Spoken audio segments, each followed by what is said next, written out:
Good morning, church. It's great to be here this morning. I'm going to ask that if you can, will you stand? If you can't, I understand. But we need your energy this morning as we sing glory to our Lord Jesus Christ. And I'm not going to ask you to stand long just through this one song, and then you can be seated. And we're going to sing Chain Breaker.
We're going to take a break and have a time of prayer.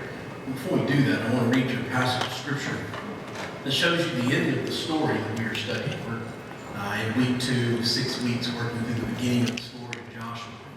But listen to verses that come from the very end of that book and the end of that story. Joshua chapter 24.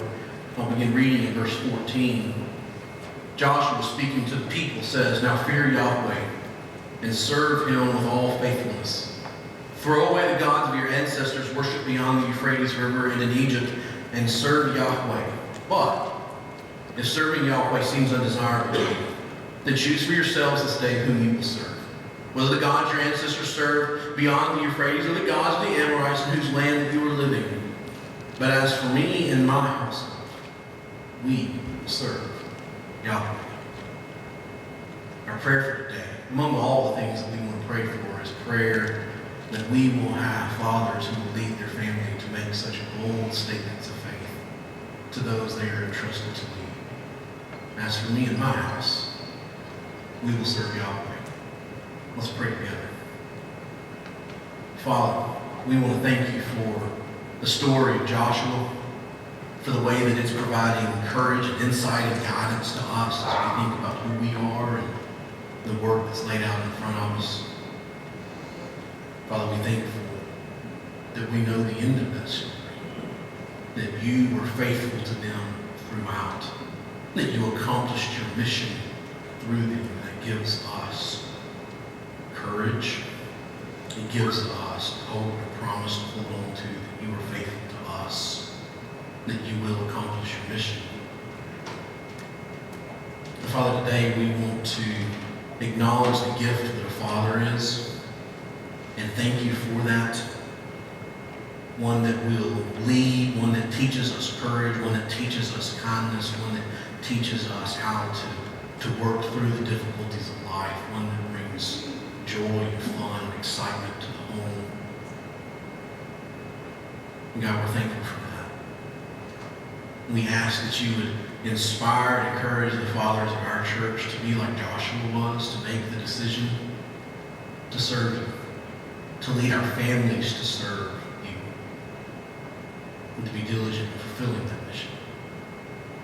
We also recognize that for many of us, this was not the experience we had with our fathers on earth. And we grieve that, and we mourn that, and we ask that you would, one, empower our church and the men of this church to step in and to provide that father figure for those who need it. And God, that ultimately our love and our kindness and our courage and our leadership would point them to you. That in you we would find a Father who loves us, a Father who cares for us, a Father who wants the best for us. God, would you help us to fulfill that great mission? We ask your continued blessing on our country and the unrest that exists around us. We ask your continued protection for our police officers, firefighters, and the roles that they play, providing service for us, protection for us. God, would you bring peace? Would you use the church to do it so that you can be glorified for it? Now we ask for your continued guidance in our worship, that you would be glorified by it, that you would prepare our hearts for the truth that your scripture has for us today. We ask these things in Jesus' name. Amen. Want to sing a couple? Want to sing a couple of hymns? Faith is a victory. There we go.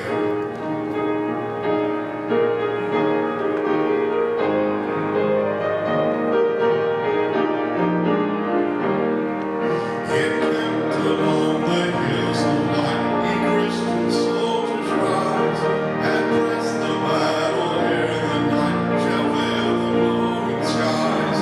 Against the foe in veils below,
Aren't you glad that we have victory in Jesus? The only way we have that victory is through His grace on our lives. Grace greater than our sin.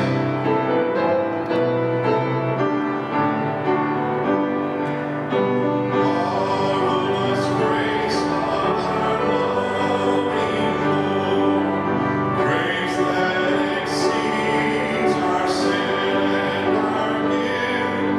Yonder on Calvary's Mount outward, there where the blood of the Lamb was spilled. Grace, grace, God's grace, grace that is greater than all our sin. Grace, grace, God's grace, grace that is greater than all our sin. Dark is the stain that we cannot hide. What can avail to wash it away? Lord, there is flowing a crimson tide, whiter than snow you may be today. Grace, grace, God's grace, grace that will pardon and cleanse within. Grace, grace, God's grace, grace that is greater than all our sin.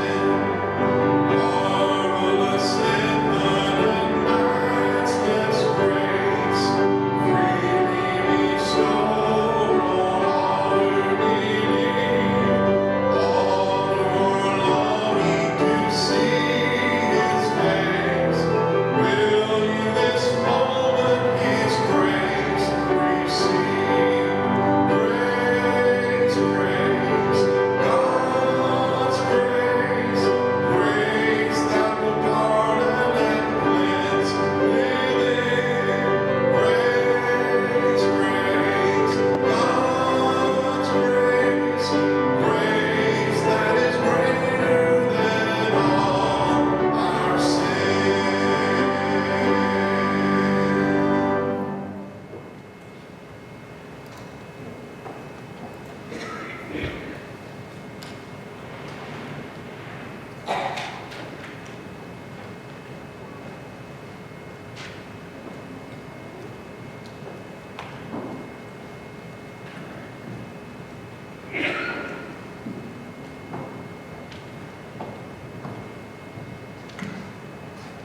Zach?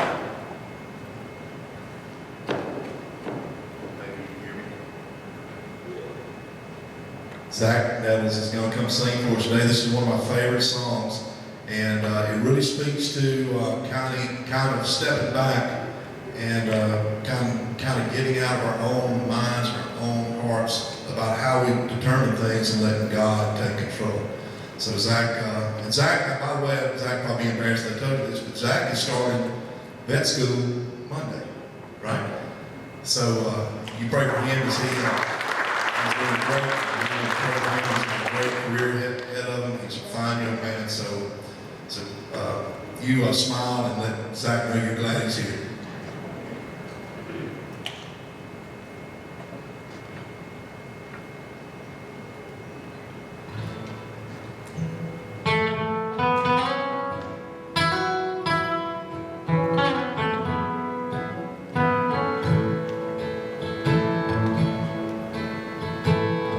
Number one would surely be me. I thought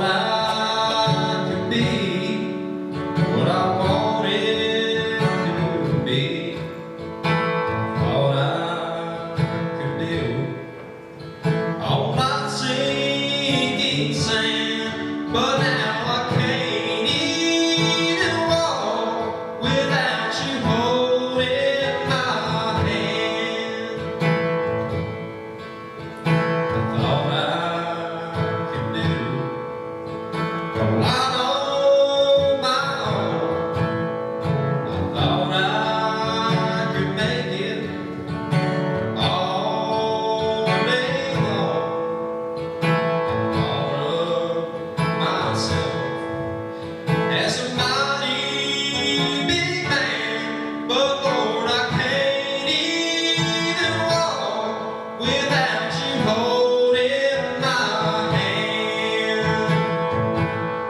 Oh Lord, I can't even walk without you holding my hand. The mountain's too high and the valley's too wide. Down on my knees, that's where I learned to stand. Oh Lord, I can't even walk without you holding my hand. I think I'll make Jesus my all and all, and if I'm in trouble, on His name I'll call. If I didn't trust Him, I'd be less of a man. But Lord, I can't even walk without you holding my hand. Oh, I can't even walk without you holding my hand. The mountain's too high and the valley's too wide. Down on my knees, that's where I learned to stand. Oh Lord, I can't even walk without you holding my hand. Oh Lord.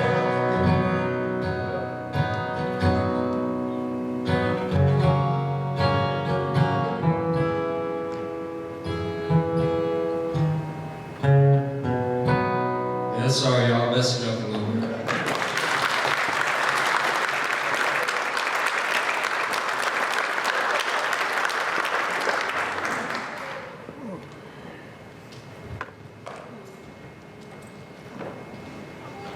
Zach, I don't think we messed that up at all. That was excellent.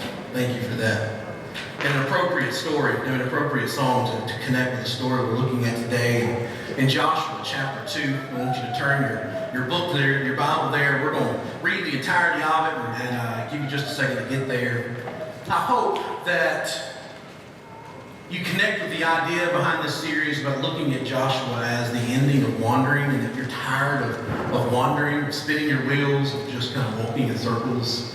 That's what Israel had been doing, and they were tired of it. After 40 years and the death of an entire generation, they were tired of that. They get instructions in Joshua chapter 1 to get moving. In Joshua chapter 2, they finally get moving. It's the beginning of something moving, really only two people, but you can see it as the start. I want to read the chapter in its entirety just to make sure we get the story in our head. So in Joshua chapter 2, beginning in verse 1, it says that Joshua, son of Nun, secretly sent 2 spies from Shittim. Go, look over the land, he said, especially Jericho. So they went and they entered the house of a prostitute named Rahab and stayed there. The king of Jericho was told, look, some of the Israelites have come here tonight to spy out the land. So the king of Jericho sent this message to Rahab, bring out the men who came to you and entered your house, because they have come to spy out the whole land. The woman had taken the 2 men and had hidden them. She said, yeah, the men came to me, but I did not know where they had come from. At dusk, when it was time to close the city gate, they left. I don't know which way they went. Go after them quickly, you may catch up with them. But she had taken them up in the roof and hidden them under the stalks of flax that she laid out on the roof. So the men set out in pursuit of the spies on the road that leads to the fords of the Jordan, and as soon as the pursuers had gone out, the gate was shut. Before the spies lay down for the night, she went up to the roof and said to them, I know that Yahweh has given you this land, and that a great fear of you has fallen on us, and that all who live in this country are melting in fear because of you. We have heard how Yahweh dried up the waters of the Red Sea for you when you came out of Egypt, and what you did to Sihon and Og, the 2 kings of the Amorites east of the Jordan, whom you completely destroyed. When we heard of it, our hearts melted in fear, and everyone's courage failed because of you. For Yahweh your God is God in heaven above and on the earth below. Now then, Please swear to me by Yahweh that you will show kindness to my family because I have shown kindness to you. Give me a sure sign that you will spare the lives of my father and mother, my brothers and sisters, and all who belong to them, and that you will save us from death. Our lives for your lives have been assured. If you don't tell what we're doing, then we will treat you kindly and faithfully when Yahweh gives us the land. So she let them down by a rope through the window, for the house she lived in was part of the city wall. She said to them, go to the hills so the pursuers will not find you. Hide yourself there for 3 days until they return, and then go on your way. Now the men said to her, this oath that you made us swear will not be binding on us unless when we enter the land you have tied the scarlet cord in the window through which you let us down, unless you have brought your father and your mother and your brothers and all your family into your house. If any of them go outside your house in the street, the blood will be on their own heads. We will not be responsible. But as for those who are in the house with you, their blood will be on our head if a hand is laid on them. But if you tell what we are doing, we will be released from the oath that you made us swear. Agreed, she replied. Let it be as you say. So she sent them away, and they departed, and she tied the scarlet cord in the window. When they left, they went into the hills and stayed there for 3 days until the pursuers had searched all on the road and returned without finding them.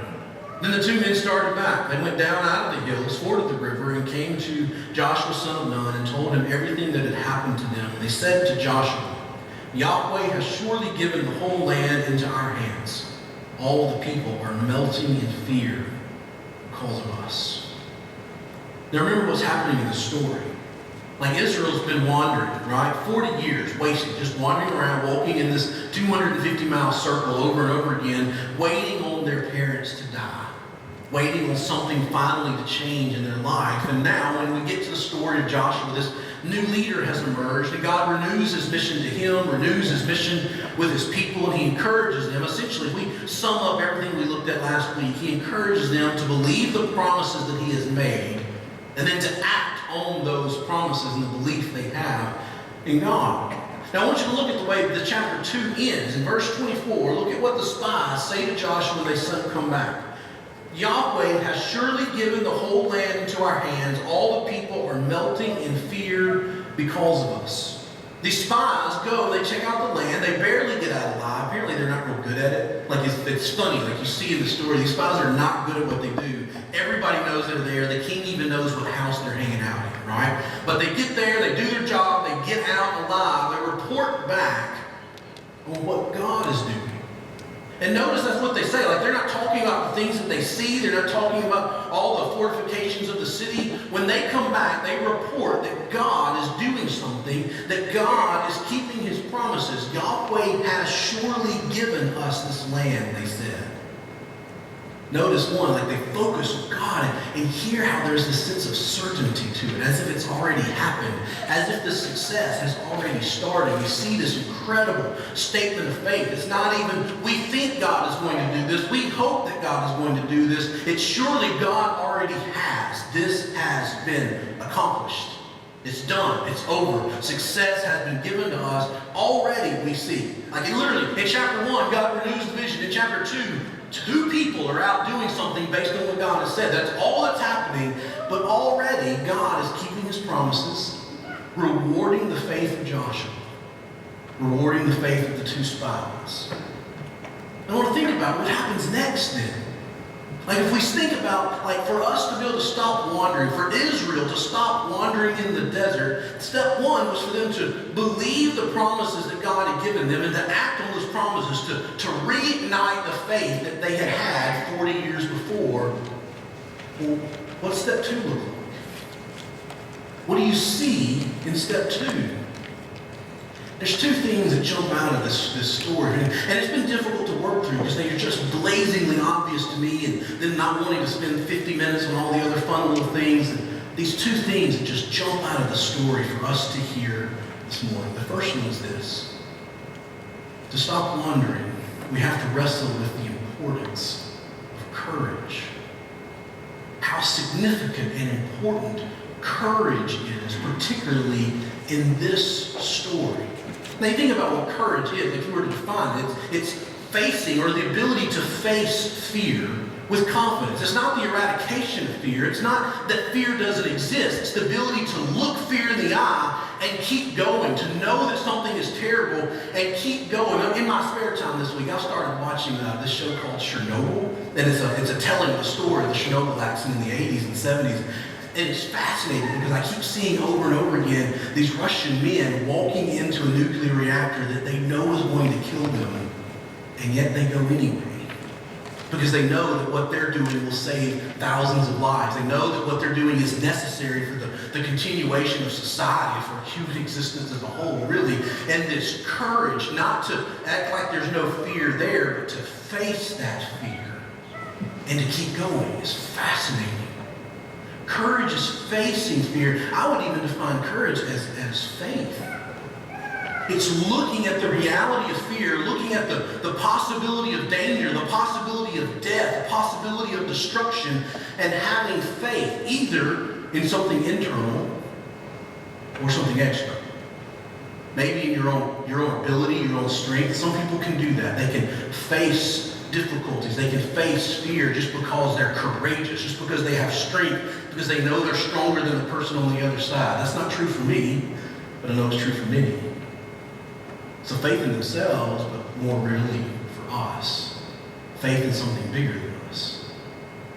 Faith in a God who is faithful. Faith in a God who is all-powerful. Faith in a God who has already promised victory for us. Faith in a God who has already accomplished that victory for us. And courage is really the expression of faith, of looking at the impossible, of looking at the difficult, and knowing and trusting that God is already there and He will work us through that. It's connecting to this deeper power, this thing that is bigger than us. Y'all know George Patton, the great general from World War II. He actually said this. It's fascinating. He says, courage is fear that has said its prayers. What a fascinating thought. Courage is fear that has said its prayers. It's the recognition of fear, but the connection to God that allows His soldiers to move past that fear and accomplish the job that they've been given. Courage. For Christian believers, courage is like we're able to be courageous because we trust that the Lord is with us. We trust that this eternal victory is assured. We hold on to the promises that we read about in chapter 1 and know that they're going to be there when the spies enter into the land in chapter 2. Think about where we see courage in this story. One, actually, you see the courage of the spies. Like you just kind of pick it up, say in verse 1, where Joshua secretly sends 2 spies in. He says, go look over the land, and especially over Jericho. Like just courageous for them just to do it. Like they are trusting God's promises. They're trusting that this land is going to be theirs. They're entering enemy territory. They even enter into an enemy town on faith that God is working for them. We don't overlook the courage of these 2 men. They are risking everything, trusting that God has actually given them this land and that God will go with them. We also see the courage of Rahab, right? Look in verse 4. I want you to see what happens. Like when these men come to Rahab's house, obviously the king figures out that they're there and sends for her and says, hey, give me these men that came to you. In verse 4, the woman had taken the 2 men and hidden them, and she said, yes, these men came to me, but I didn't know where they came from. At dusk, when it was time to close the city gate, they left. I don't know which way they went. Go after them quickly. You may catch up with them. Now, there's a whole conversation to be had here about the fact that Rahab lies and somehow lies in the service of Yahweh. That's a conversation we can have at another time. Just stick the pin in that and know that it's there. We'll come back to it one day. But as it is, see her courage. She takes a huge risk here. She hides these spies. She lies to her king and redirects the search party. There's a word for this. It's called treason. You imagine what happens to her if she's found out? You imagine what happens to her if the people in her town realize why there's a scarlet cord tied in her window? Can you imagine what happens when the king finds out that she had the spies in her house, lied to him, and sent his soldiers in the wrong direction? This doesn't end well for her. This is dangerous. And it's courageous for her, the way that she stands. And you got to think, like, why? Like, why would she do that? Why would she risk her own life? Why would she betray her own people? I want you to look at what is actually the pinnacle of the story. The way that you read the story, everything from verses 1 through 10 is rushed. You can actually tell like the author's in a hurry to get to something else. It's because they're in a hurry to get to verse 11. And look what it says. So in verse 11, we see that this conversation that Rahab is having with the spies. And she says, when we heard of it, as in when we heard of the Red Sea parting, when we heard of what you've done to the countries east of the Jordan, when we heard of it, our hearts melted in fear, that everyone's courage failed because of you. And here it comes. For Yahweh, your God, is God, in heaven above and on the earth below. It's the pinnacle of the story. It's the hinge of this. It's everything revolves around this one little statement, her statement of faith. She believes that Yahweh is God in heaven and on earth. That's a big deal because she's a Canaanite. They have multiple gods. It's okay for her to believe in a God and then also to believe in another God. Those gods are not going to be jealous for one another. In her worldview, she could just take Yahweh and place him right next to all the other ones, next to the Asherah poles, next to the Baals, and she'll say, yep, you're one of them, and I recognize that Yahweh is important. But no. She says, I recognize that Yahweh is God above all the others in heaven and on earth. And I want you to think, like, what happens in her life, what happens in her story, and how even this particular episode unfolds, all happens because of that simple statement of faith. She believes in Yahweh and puts her faith in Yahweh and courageously risks everything to work on behalf of Yahweh. That's why she does it. She creates treason against her people. She risks the life of herself and her family out of faith in God. So we see the courage of the spies that come. We see this incredible courage from Rahab the prostitute, placing her faith in God. But we also see behind the picture the courage of Joshua. Go back to what happens in verse 1. All right, I want you to see the way this story starts. It says, then Joshua, son of Nun, secretly sent 2 spies. Who's the secret from? It can't be from Jericho because they know they're coming, right? Like the king in Jericho not only knows that there are spies coming, he knows what house they're in. So if this was a secret from the people of Jericho, it was not a very well kept one. I don't think it's a secret from Jericho. I think it's saying that Joshua secretly sent spies, as in he did it so the rest of Israel wouldn't know. In a secret mission, he picked 2 men out and says very quietly, I want you to leave the camp. And I want you to go and look at what we're getting into. Go check out Jericho. That'll be our first place of attack. And tell me what you see. And historically, think about how big a deal this is.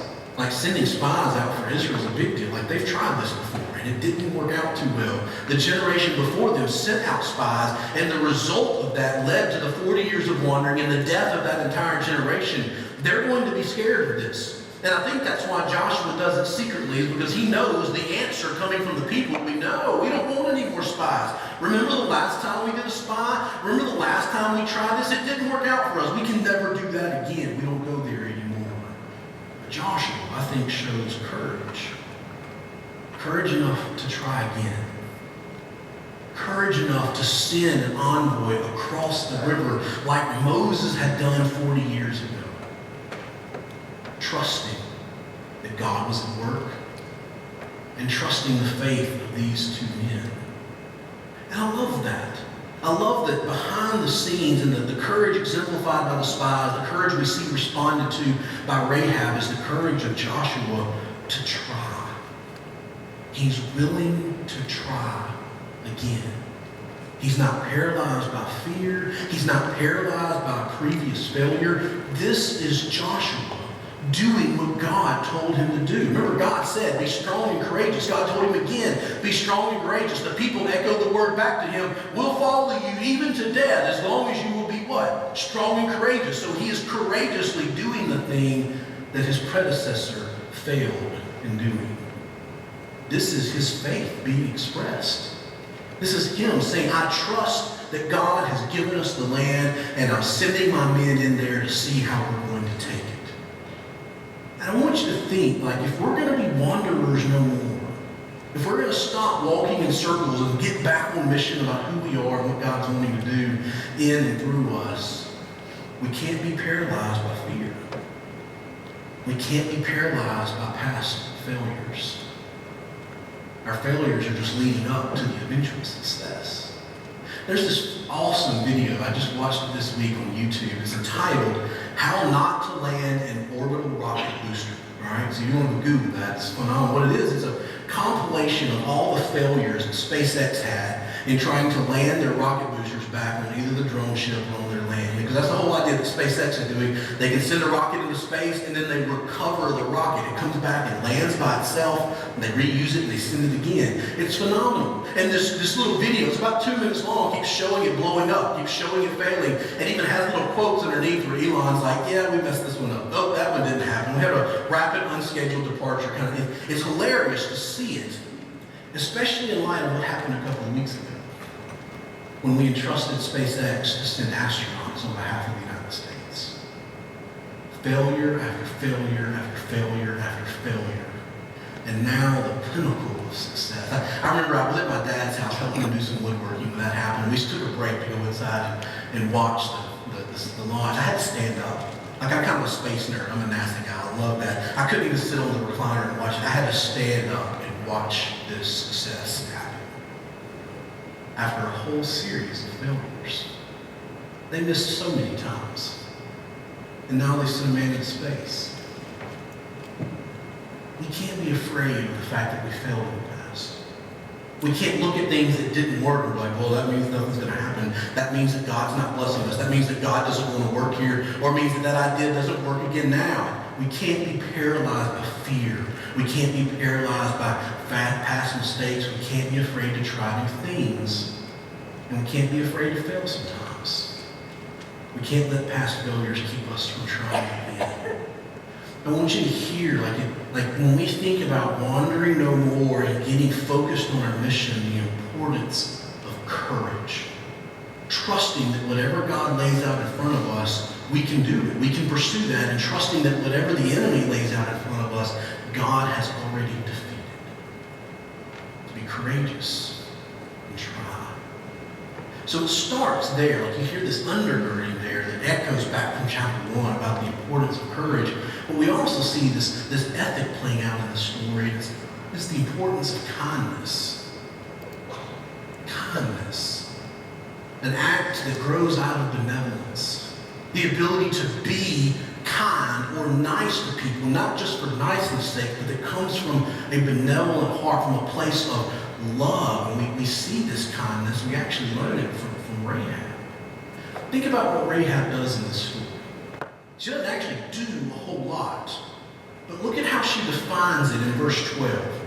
You can look at verse 12, 13, and 14. In this conversation, she basically expresses what she's done. She goes, now then, please swear to me by Yahweh that you will show kindness to my family because I have shown kindness to you. Give me a sure sign that you will spare the lives of my father and mother, my brother and sister, and all who belong to them, and that you will save us from death. Our lives for your lives, and then assure her, if you don't tell what we are doing, we will treat you kindly and faithfully when Yahweh gives us the land.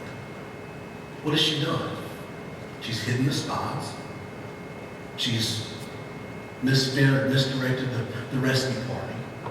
She's helped them escape from the city. And she actually sends them in the opposite direction. Pay attention to some of the logistics that are happening. The search party goes out and heads east towards the Jordan, which would make sense because that's where Israel is camped. To the west are the hills or the mountain ranges. When she sends them out of the city, which way does she send them? They went and hung out in the mountains for 3 days, waited for the search party to finish, and then worked their way around Jericho and headed back home. That's all she does.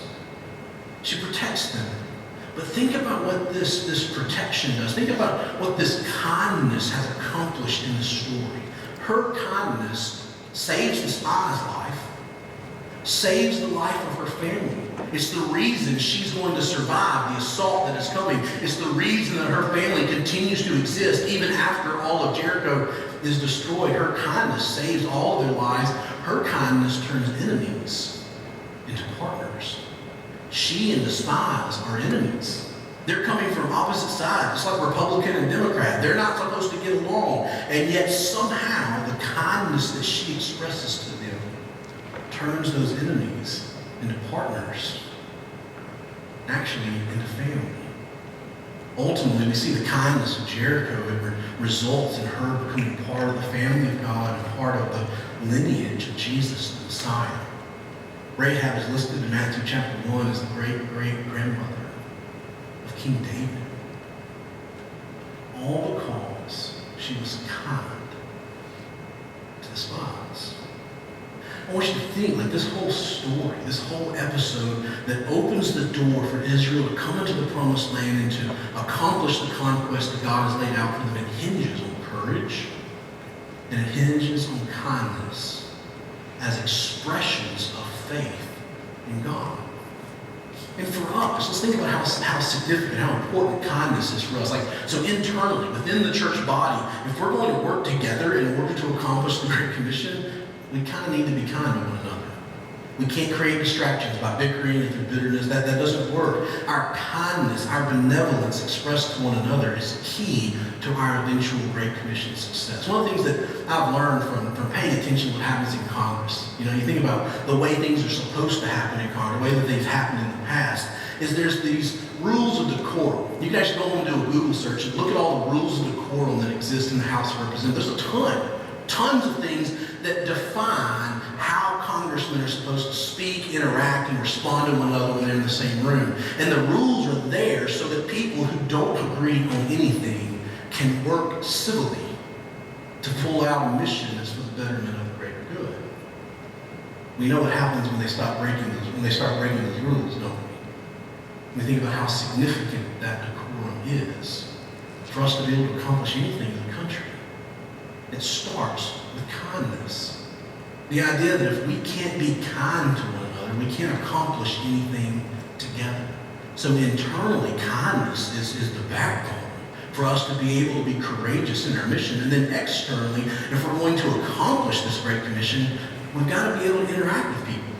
We've got to be kind to people. And kindness expressed to people opens the door to ministry.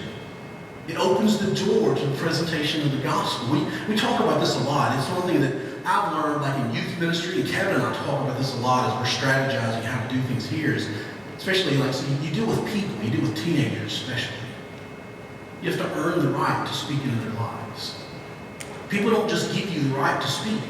Especially teenagers, they don't want to hear anything an adult says, right? That's part of being a teenager, is learning to be an adult yourself. So if we want the right to be able to speak into their life, if we want the right to be able to speak the gospel into their lives, we have to earn it.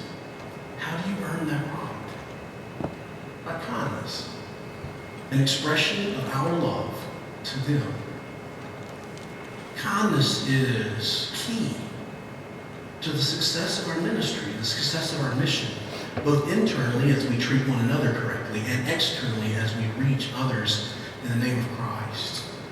And there's this cool little nugget, little finale here that's just mind-blowing. I'm loving it. I'm so excited to be able to show this to you, is that what we do, this courage that we express, this kindness that we have both for ourselves and for those who are outside of us, all of it is based on what God has already done for us.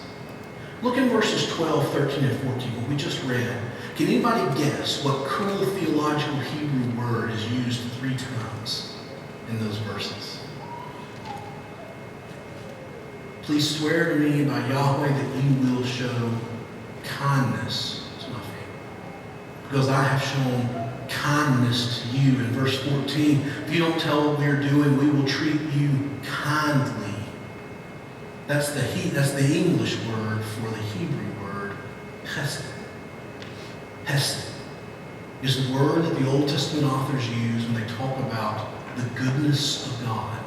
We've talked about this before, and this is one of those nuggets I want you to learn, memorize. Let it be a part of your knowledge of who God is and what Scripture teaches. That in the Old Testament, when they want to talk about the goodness of God, the loving kindness of God, the faithfulness of God, the kindness of God, the grace of God, everything that is good about God, both in His character and in His benevolent actions towards us, they can't keep writing that down. Chiseling all those words into stone becomes very, very difficult. Writing all those words on papyrus becomes extremely expensive and difficult to do. So what our Old Testament authors did, they summarized all of that into this one little Hebrew word, chesed, that we typically translate as kindness.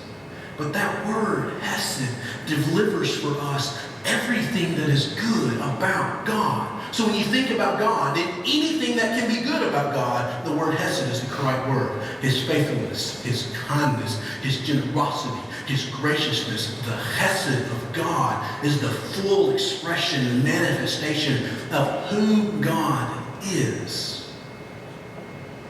And that's the word that the author of Joshua uses here to talk about the kindness shared between Rahab the prostitute and the spies of Israel. God is the foundation of that interaction because God has shown hesed to them. Think about the hesed, the grace that God has shown, say, for the spies. He protects them. Remember, we joked about it already. Apparently, they're not very good spies. They come into the city, the king knows exactly where they are, he knows what house they're in. They're terrible at their job, and yet somehow they get away. Yet somehow they live through it. Is that not the faithfulness and the loving kindness and the grace of God for his people? It's his hesed poured out for them. What about for Ahab? For Rahab? God's hesed is poured out for her in the fact that she gets included. She is brought into the family of God. She is brought into the lineage of the Messiah. She has gone from death and annihilation for her and her entire family to immortality as part of God's people in the line of the one who brings salvation to all people. All because God showed hesed to her. He was gracious, kind, loving, and faithful. And that hesed of God is the foundation upon which our hesed happens. The kindness that we see expressed between Rahab and the spies, the courage that then comes out of that and is the expression of that, all starts with and is based on what God has done for them. And I want you to see that there are things for us to do. There is courage for us to show. There is kindness for us to have. There are actions that we as God's people are supposed to do to fulfill the Great Commission. But all of those actions are based on what God has already done. Because he's the initiator. He's the one that starts it. He's the one who through Christ showed us how to do it. And I want you to take a moment and just think about God's hesed for you. How has God shown you loving kindness, faithfulness, grace, goodness in the past couple of days, in the past 3 months, in the past year? How do you see the hesed of God pour over you? And what are you doing in response to that? Because our entire life is lived as a response to the hesed of God, shown to us ultimately through the life, the death, and resurrection of Jesus. I want you to see, like, as we continue this story of Joshua and eventually the conquest of the promised land and God establishing his physical kingdom there in the land, that for us, if we want to follow the similar pattern, if we want to stop wandering, if we want to get on mission about being and doing what God has called us to be and do, like, we're building a picture of what that looks like. And what we see so far is that one, we have to believe the promises of God. There's nothing we can do without faith, knowing that God has already promised us victory, that God has promised to go with us, and that everything we do, God is there with us. If you don't believe that, there is no step to it. So it starts with faith, belief in the promises of God. And then out of that, we have courage. Knowing that God is with us, knowing that God has already accomplished all things for us, there's really no reason to be fearful. I can courageously run into the dark knowing that God is already there waiting for me. So believe in the promises and have courage based on those promises, and then be kind to one another and to others as an expression of the kindness that we have seen from God to us. Let's pray together. Father, would you help us to stop wandering? Would you help us to believe in the promises that you have made for us? Would you instill courage into us? Would you help us to respond to your hesed with hesed for one another and for those around you? God, I believe with the fullness of my heart that through this, you working in us, that you will focus us as a people. And that you bring your kingdom here through us. And God, that's what we ask. That's what we want. So would you make that true in our lives and our town? Move among your people right now. Point out to us the places where courage is required. Point out to us the opportunities we have to show kindness to one another and to our neighbors. And God, would you give us the courage to live that out, to be kind, to open doors for the sharing of the gospel. I ask these things in Jesus' name. Amen. We're sure not going to do an old school invitation because you want to come down here and let's breathe on each other. But we do want to take a moment and allow you to dwell, to think about what it is that God has said to you, to dwell on ideas of like, are there places where God is telling you to be courageous? Are there relationships where God is telling you to show kindness? And we're going to take just a minute as you play, maybe a minute, maybe two, and allow you to reflect, allow the gospel to sink into your heart, allow God to give you guidance and direction on how to respond. And when that time is over, I'll come and close us with a word of prayer.